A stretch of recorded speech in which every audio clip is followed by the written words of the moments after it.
subpar workouts, subpar movements for the sake of telling the audience what they want to hear rather than what they need to hear as a means of building a brand and earning a lot of money.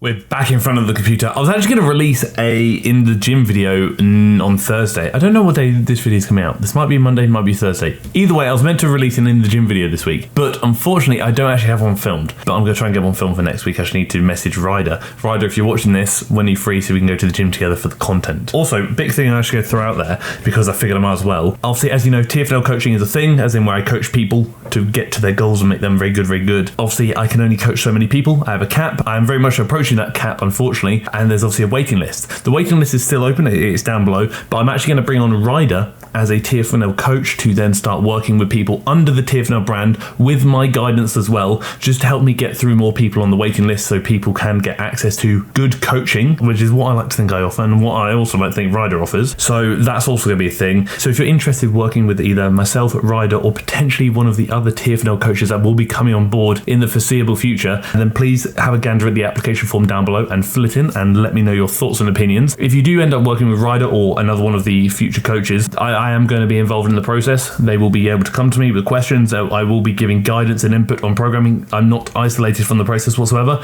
It just helps me get through more people and give more people access to good coaching. Anyway, that's irrelevant. What is relevant though is my go-to booty exercises at the gym. To clarify, not mine, Chloe Ting's. So this is a bit of a different type of video for Chloe. It's an interesting one. It's a new one where she's actually in the gym, and I actually really respect it and I back it because I really like these types of videos. A lot of content creators, including myself, have started implementing them, and they are amongst my favorite types of videos to watch as well as film. Sadly, they don't do as well for views, but I do really enjoy them. So there we go. As always, we're going to not listen to what Chloe's saying. I'm going to see what she's doing, and I'm going to give my input without any influence based on what she is saying. So it's purely my own opinion. We've obviously done the warm up. This is how Chloe warms up. I respect it. I don't necessarily think there's necessarily a right or wrong way to warm up. Essentially, you warm up how you need to warm up. As long as you get warm and the relevant areas are moving and mobile, you're probably doing a pretty good job. Exercise 1, the hip thrust. Fully back it, 100%. I think the barbell hip thrust, the Smith machine hip thrust, however you want to do it, is one of the best glute movements you can do. Whether you hip thrust or glute bridge, that's really dependent on you and what you want to achieve. The wider stance is not something I would typically adopt. I prefer just a standard shoulder width stance or so, near enough there. But again, if you want to adopt a wider stance, you certainly can. The big thing with this movement is making sure you are spending a lot of time, I say a lot of time, enough time in that shortened position. So the top of the movement when the glutes are most contracted, as this is a shortened position dominant movement. Therefore, you probably want to milk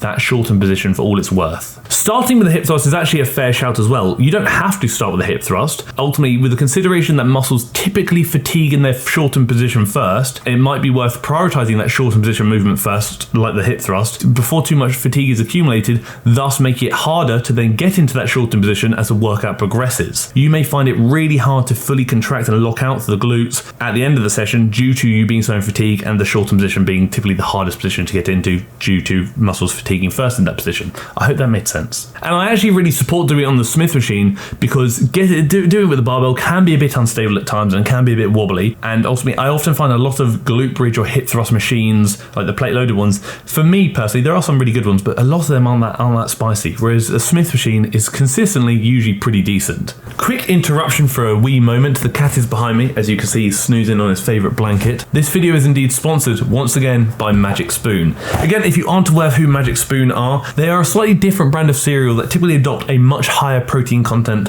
than typical cereals, hence why this one has 13 grams of protein per serving. As you know, protein is fundamental for building muscle, and reaching your protein requirement on a daily basis can be quite tricky for some, can be quite tricky for me because I eat a lot of protein, nearly 300 grams a day. Shocking, I know. Eating things like cereal with this much protein, it does really help me reach that goal, especially if I don't really want to eat another full meal.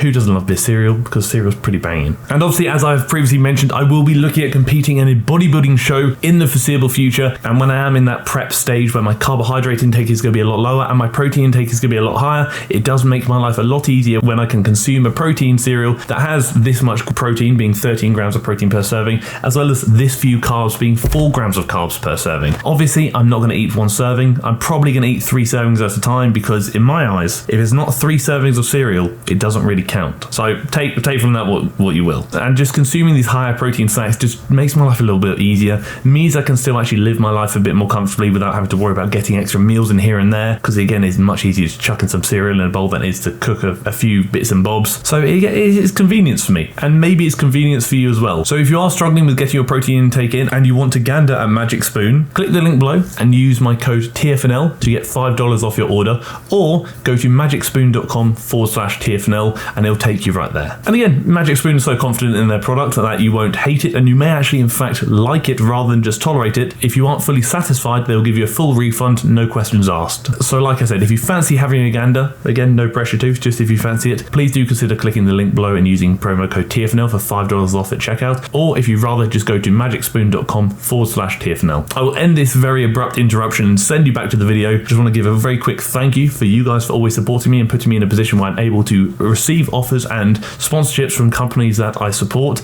as well as Magic Spoon for sponsoring this video. Exercise number 2, the leg press. Again, a solid movement. The 4 sets of 10 I think is a bit excessive. I don't like high volume myself. The 10 reps I back. I think 10 reps is a good number, but 4 sets is a bit spicy for my liking personally. With the leg press, the key here, which is probably what Chloe is actually saying right now, is to keep your feet higher up. Typically I adopt a narrow-ish and high stance on the leg press if I'm looking at placing a bit more emphasis on the glutes, because this allows you to lengthen the glutes a bit more. It also allows you to minimize how much knee flexion is occurring, which means it limits how much the quads are doing, but also maximizes how much the glutes are doing. So we're looking at maximizing hip movement, minimizing knee movement. Again, maximizing glutes, minimizing quads. So here I would actually adopt a higher stance if you can. When you're working the quads, you want to go as low as you possibly can to maximize knee flexion. When you're working the glutes, you probably don't need to go as low. As long as you're getting to the 90 degree at the knee mark, or maybe kind of around there, maybe a bit lower, then you're probably pretty good. Again, dependent on your mobility and flexibility allowances. One thing I did note there, which I want to wait till Chloe does again, where her hands were placed. Her hands are on her knees. Please don't do this. Please don't do this. How much of this weight is being moved from your lower body versus how much of this weight is actually being moved from your hands pushing? That's one thing to consider. I'm not saying Chloe was doing that, but the other thing to consider is positioning. When your hands are on your legs, you cannot pull yourself into the machine as intended, which means your hips are probably going to lift off the pad, which means a lot of pressure is going to get placed on your lower back, which is not what you want. So grab the handles of the machine and pull yourself really hard into the leg press to then keep those hips planted. This allows you to maximize how much tension is being placed on the target musculature, minimize how much tension is being placed on muscles or areas you don't wish to target, such as the lower back, for example. If there are handles on the machine that you want to grab but you feel like grip's too much of a consideration, you can strap up. I know what you're thinking, never thought of that, but you can. Exercise 3, the Romanian deadlift. She's doing it in the Smith machine. Personally, I don't like an RDL in a Smith machine myself. I'm not saying there's anything against it, just for me and my body, I prefer a barbell or a dumbbell, usually actually a barbell to be honest. But the RDL, again, another fantastic movement. And the order in which she's actually doing these movements isn't actually too wild.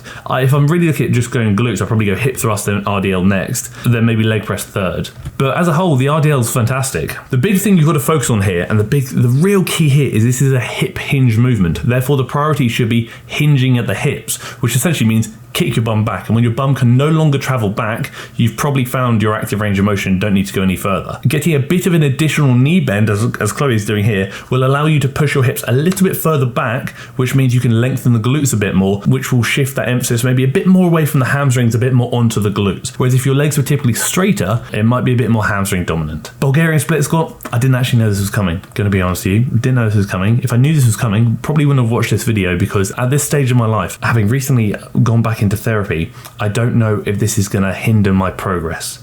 As one of the big things I mentioned in therapy is that Bulgarian split squats do hinder me, and they negatively impact my mental health. Not just simply performing the act itself of the split squat, but also the consideration of that the split squat is there to haunt me. Even if I'm not doing it, I have to think about it, I have to see it, I have to observe it, I have to talk about it. So regardless of what I do, I can only limit exposure so much.